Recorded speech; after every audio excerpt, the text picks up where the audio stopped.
Alright ladies and gentleman, मेरा नाम है अर्पित पाठक। आप हैं आउटसाइड दलाल स्ट्रीट। बात करेंगे बाजार की, बहुत सारी चीजें हैं चर्चा करने के लिए। तो आइए स्टार्ट करते हैं। सबसे पहले देखो, ऑब्वियसली हम डेटा के बिल्कुल डिटेल में जाएंगे, पर कई बार लोग होते हैं उनके पास समय नहीं होता, वो कहते हैं सीधे मुद्दा बता दो क्या होगा।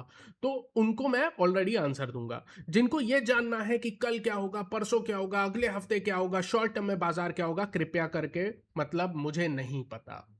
क्यों नहीं पता? क्या मैं असक्षम हूं ये जानने के लिए? बिल्कुल मैं असक्षम हूं। मेरे बस की नहीं है शॉर्ट टर्म में मार्केट को प्रिडिक्ट कर पाना, इस तरह के मार्केट को। इसका मतलब मैं क्या कहना चाहता हूं? मैं कहना चाहता हूं मैं खुद ट्रेड नहीं कर रहा हूं, और मैं आपसे भी कह रहा हूं कि आप भी ट्रेड ना करें। ऐसा क्यों कह रहा हूं? भैया, आप कितनी भी एनालिसिस कर लो, आप किसी भी प्रकार की बहुत जबरदस्त एनालिसिस कर लो, ऐसी एनालिसिस कर लो जो दुनिया में किसी ने नहीं की हो।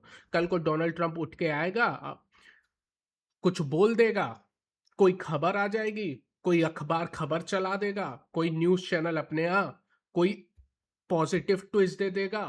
तो भैया, मार्केट ना पूरी तरह से न्यूज़ और खबरों पे चल रहा है। ऐसे मार्केट में ट्रेडर बेचारा करे तो क्या करे? क्या ये ट्रेडर्स का मार्केट है? क्या आप अपने दिल में पूछ के मतलब गारंटी दे सकते हो कि हाँ, मुझे अपनी एनालिसिस पे 100% भरोसा है? अगर आपको अपनी एनालिसिस पे 100% भरोसा है, तो क्या आप ये कह सकते हो कि उसी हिसाब से बाजार चलेगा जिस हिसाब से एनालिसिस है? दुनिया का कोई ट्रेडर इस तरह के मार्केट में ये नहीं कह सकता। ट्रेडिंग से दूर रहें, ये ट्रेडर्स का मार्केट नहीं है। पहली बात ये समझिए। दूसरी बात है, तो क्या हम एनालिसिस करें ही ना? क्या मैं वीडियो बनाऊं ही ना? क्या मैं कोई चर्चा करूं ही मत? ऐसा नहीं है। क्यों ऐसा नहीं है? देखिए, ऐसा क्यों इसलिए नहीं है, क्योंकि बाजार लॉन्ग टर्म में भी तो हमें समझना है। लॉन्ग टर्म का मतलब है अगले कुछ महीने तक। मेरा सिंपल आपसे मतलब है, अगर ये वॉर 1 महीने से ज्यादा और कंटिन्यू हो गई, ध्यान से सुनिए और हर वीडियो में बोल रहा हूं, अगर ये युद्ध इसी प्रकार से 1 महीने से ज्यादा और चल गया, हमारी इकोनॉमी हमारी इकोनॉमी पे इतना निगेटिव इम्पैक्ट पड़ेगा कि भैया लोगों की नौकरी जाने लगेगी, लोगों के बिजनेस बंद हो जाएंगे, कोई काम नहीं होगा। पॉइंट ये, इकोनॉमी ही धाराशायी हो जाएगी, तो बाजार की बात कौन करेगा?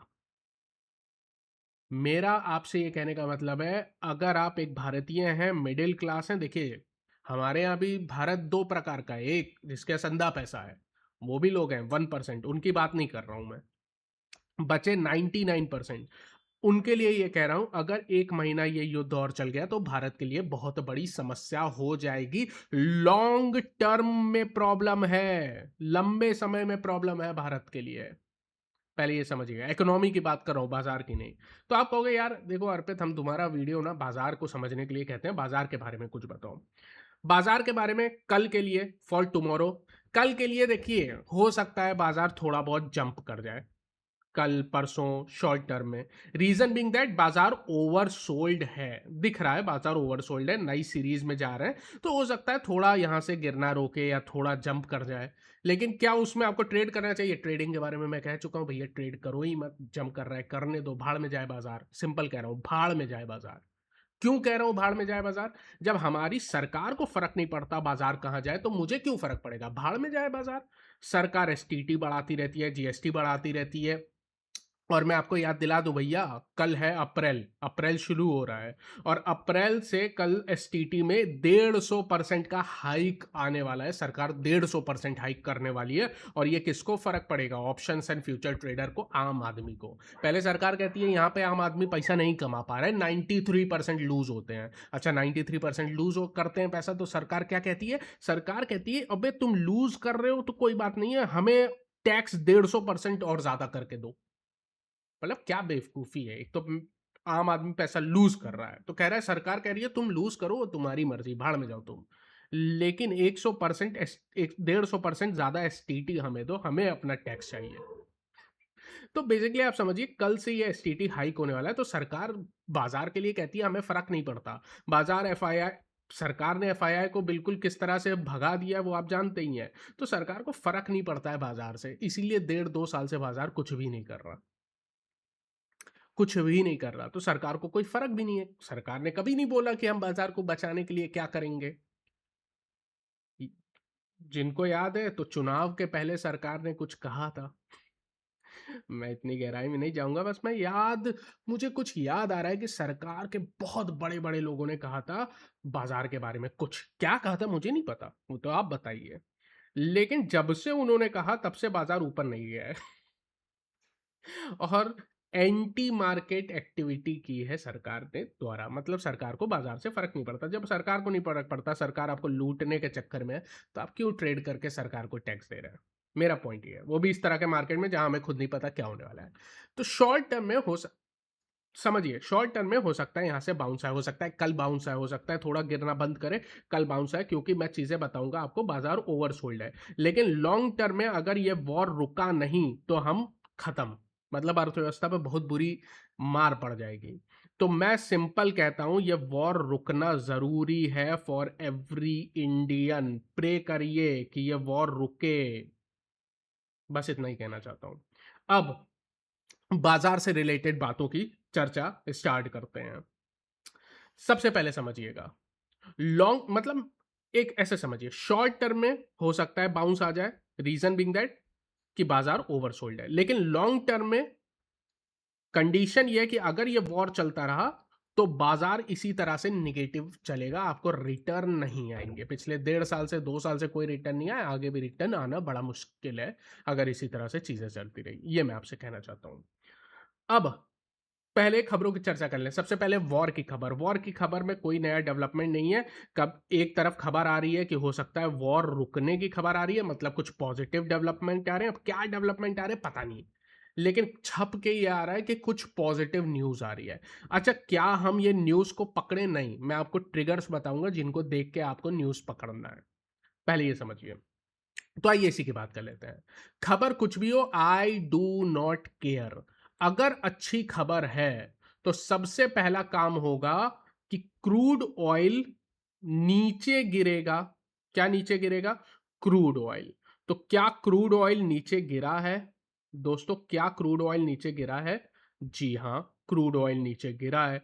मतलब खबर चाहे, मुझे नहीं पता न्यूज क्या है, I don't even care news क्या है, लेकिन क्रूड ऑयल 4% नीचे है, तो कुछ ना, जो भी खबर है वो पॉजिटिव है। बात खत्म हो गई, मेरे को न्यूज जानने की जरूरत ही नहीं है।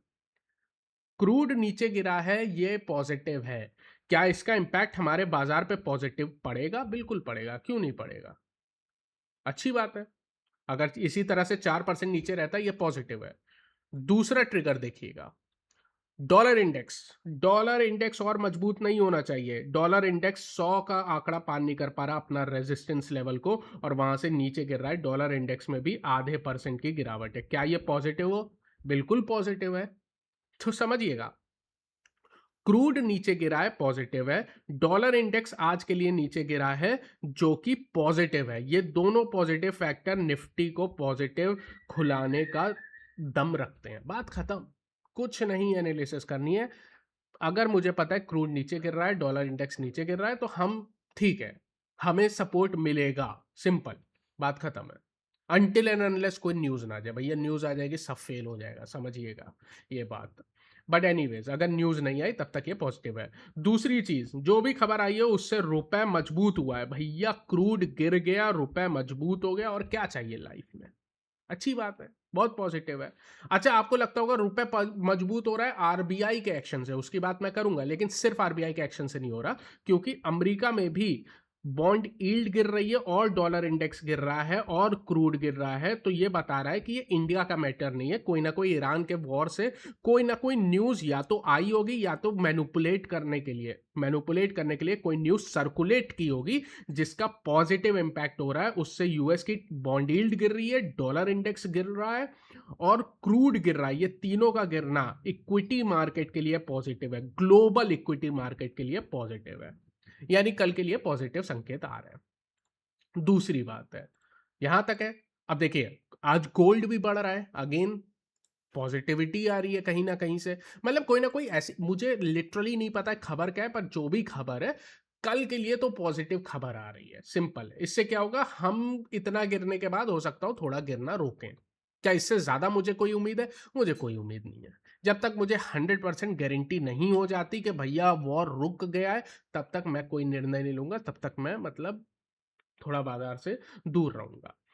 शॉर्ट टर्म ट्रेड मैं बहुत ज़्यादा करना नहीं चाहता हूँ। ऐसा नहीं है कि कल मुझे लगता है भैया 200 पॉइंट बाजार बाउंस करेगा तो मैं जाके ट्रेड करने लगूँ। बिल्कुल नहीं, मूर्खता का काम है। भाड़ में जाए 200 पॉइंट, किसको चाहिए 200 पॉइंट? क्या करूँगा 200 पॉइंट का? कोई नेगेटिव खबर आएगी सीधे गिर जाएगा, तो वो रिस्क क्यों लूँगा? रिस्क टू रिवॉर्ड नहीं है। एनीवेज़, स्टैंडर्ड डिस्क्लेमर, ये वीडियो सिर्फ नॉलेज के पर्पस के लिए, इसको किसी भी रूप और प्रकार में ट्रेडिंग के लिए उपयोग ना करें, बहुत बड़ी गलती हो जाएगी। सिर्फ न्यूज़ और मैं एनालिसिस कर रहा हूँ इंफॉर्मेशन और नॉलेज के लिए। ठीक है, यहाँ तक तो ठीक है। एसटीडी की हमने चर्चा कर ली, कुछ ना कुछ पॉजिटिव खबर आ रही है उसकी चर्चा कर ली। एक खबर आ रही है कि ग्राउंड इन्वेजन की तैयारी कर रहा है, अब पता नहीं क्या कर रहा है, सारी खबरें आ रही है। पर अब इंडियन मार्केट से क्या खबर आ रही है? सबसे पहले देखिएगा, बैंक्स ने, आरबीआई ने बैंक के लिए वो लिमिटेशन लाई थी ना कि आप फोरेक्स में 100 मिलियन से ज़्यादा, $100 मिलियन से ज़्यादा एक्सपोजर नहीं रख सकते इंट्राडे में। उसकी वजह से आपको देखा बैंक गिरते हुए नजर आया और एक बार रुपए को सहारा मिला था लेकिन वो चल नहीं पाया। बट पॉइंट ये है, बैंक कह रहे हैं भैया हम तो बर्बाद हो जाएंगे, हम तो बहुत ज़्यादा गिर जाएंगे अगर तुम इस तरह से काम करोगे। तो फिर आरबीआई कह रही है अच्छा चलो सोचते हैं इस बारे में, ये जो हमने नया डिसीजन लिया उसके बारे में सोचते हैं। मतलब एक दिन बैंक गिर गया तो सोचने पे मजबूर हो गए। दिक्कत है वैसे, आरबीआई बेचारी क्या करेगी, इतनी ज़्यादा समस्या है, क्या करें। लेकिन बैंक बहुत तेज गिर गया उस खबर से, क्योंकि बैंक को बहुत बड़ा लॉस हो जाएगा। कितना बड़ा लॉस हो जाएगा भैया? बैंक की लगभग $40 बिलियन की पोजीशन रिस्क पे आ जाएगी आरबीआई के इस निर्णय से। तो कह रही है सर मत करिए, प्लीज मत करिए, प्लीज मत करिए। अभी बैंक निफ्टी अगर इस तरह से जितना कल गिरा एक और बार गिर जाए तो वापस भी हो जाएगा डिसीजन, मुझे कोई बहुत बड़ा शौक नहीं लगेगा। अगर ऐसा होता है तो बैंक निफ्टी को सपोर्ट मिल जाएगा और सपोर्ट मिल जाएगा, मतलब समझिएगा थोड़ा थोड़ा पॉजिटिव डेवलपमेंट हो रहा है। वैल्यूएशन के बेसिस पर हम बहुत ज़्यादा गिर चुके हैं। ये चलिए, ये तो खबर में भी है और इसका मैं आपको चार्ट भी दिखा देता हूं। यहाँ पे आप देखिएगा निफ्टी का पी मल्टीपल 20 के आसपास आ चुका है और ये 20 के आसपास लास्ट टाइम आया था बिल्कुल कोविड के टाइम, जहां से बहुत तेजी से रिकवर करा था। तो हम थोड़ा सा ओवर सोल्ड है फंडामेंटली भी और टेक्निकली भी, दोनों ही तरह से हम थोड़े बहुत ओवरसोल्ड हो चुके हैं, इसमें कोई दो राय नहीं है। इसकी इसीलिए मैं कह रहा हूं, ये सारी चीजों को जोड़ के देख रहा हूं कि शायद थोड़ा सा यहां से हो सकता है रिकवरी आए, हल्की फुल्की रिकवरी आए। बट अगेन मैं इंटरेस्टेड नहीं हूं इन रिकवरी में पर्सनली, बिल्कुल भी। आगे, आगे की क्या कहानी है? आगे कहानी है टेक्निकली क्यों नहीं। टेक्निकली देखिएगा क्यों नहीं है। देखिए अगर वॉर चलता रहा, निफ्टी का मंथली टाइम फ्रेम पे देखिए भैया, मंथली टाइम फ्रेम पे हम पिछले 5 साल से चलती हुई ट्रेंड लाइन ब्रेक कर चुके हैं मंथली टाइम फ्रेम पे। क्योंकि हम मंथली टाइम फ्रेम पे ब्रेक कर चुके हैं यहां पर, इसीलिए मैं आपसे कह रहा हूं कि लॉन्ग टर्म में निगेटिविटी बनी रहेगी जब तक वॉर नहीं रुकता। लेकिन शॉर्ट टर्म में क्या है? शॉर्ट टर्म में देखिएगा वीकली टाइम फ्रेम पे, अभी आपने पी मल्टीपल पे देखा कि हम हाँ अच्छे पी मल्टीपल पे हैं। दूसरी बात है वीकली टाइम फ्रेम पर हम सपोर्ट के लेवल के आसपास हैं और वीकली टाइम फ्रेम पे आरएसआई 25 जा चुका है, जो मैं कहूंगा बहुत ज्यादा ओवरसोल्ड है। मतलब लिटरली बहुत ज्यादा ओवरसोल्ड है। आप देखिएगा पिछले 5 साल में ऐसा नहीं हुआ कि हम 20 के नीचे चले गए, लास्ट टाइम कोविड के टाइम गए थे 25। वीकली टाइम फ्रेम पे 25 जाना बहुत बड़ी बात है, समझिए। दिक्कत है, मतलब ओवरसोल्ड है, दिक्कत नहीं है, ओवरसोल्ड है। डेली टाइम फ्रेम पे, डेली टाइम फ्रेम पे अगेन सपोर्ट तोड़ चुके हैं, ट्रेंड लाइन तोड़ चुके हैं, सारी चीज़ें तोड़ चुके हैं। कोई नई बात नहीं है, इसकी कोई चर्चा नहीं करेंगे यहाँ से, कोई दिक्कत नहीं है। एफआईआई डीआई डेटा की बात कर लेते हैं। लास्ट सत्र में कैश मार्केट में 11,000 करोड़ एफआईआई ने बेचा, लेकिन डीआई ने 15,000 करोड़ खरीदा। अब कुछ न्यूज चैनल 15,000 करोड़ खरीद लिया एफआईआई डीआई ने, पागल हो जाते हैं, लेकिन को समझ नहीं आता डीआई तो पिछले 1 महीने से खरीद रहा है, कौन सा उसने मार्केट बचा लिया। एनीवेज, एफआईआई ने आप देखिए पिछले 1 महीने में 1,22,000 करोड़ रुपए बेच दिए। पागलपन है ये, पागलपन। 1 महीने में, 1 महीने में कहाँ जाएंगे यहीं आएंगे। कौन कहता था कहाँ जाएंगे यहीं आएंगे? अच्छा, बहुत बढ़िया बेवकूफ बनाया अपने लोगों को। 1,70,000 करोड़ मार्च में बेच चुके हैं, मतलब इस महीने के मार्च तक में 3 महीने में 1,70,000 करोड़ बेच चुके हैं एफआईआई। मतलब बिल्कुल भारत छोड़ दिया उन्होंने। ठीक ही किया है, सही किया है। क्यों ना छोड़े, क्यों ना छोड़े। एसटीटी बढ़ा रहे हो, अब लोग कहेंगे एसटीटी तो भैया बहुत इसलिए बढ़ा रहे हैं ताकि ट्रेडिंग ना हो। अच्छा, एसटीसीजी इतनी ज्यादा बढ़ा दी, आप कहोगे अरे ताकि शॉर्ट टर्म पोजीशन ना ले ले। अच्छा, तो एलटीसीजी क्यों बढ़ा दी भाई साहब? एलटीसीजी जीरो कर दो ना, जीरो थी एलटीसीजी, जीरो से ये सरकार एलटीसीजी को 12.5% ला दी। किस मुंह से कहते हैं आप कि हम चाहते हैं लोग लॉन्ग टर्म निवेश करें?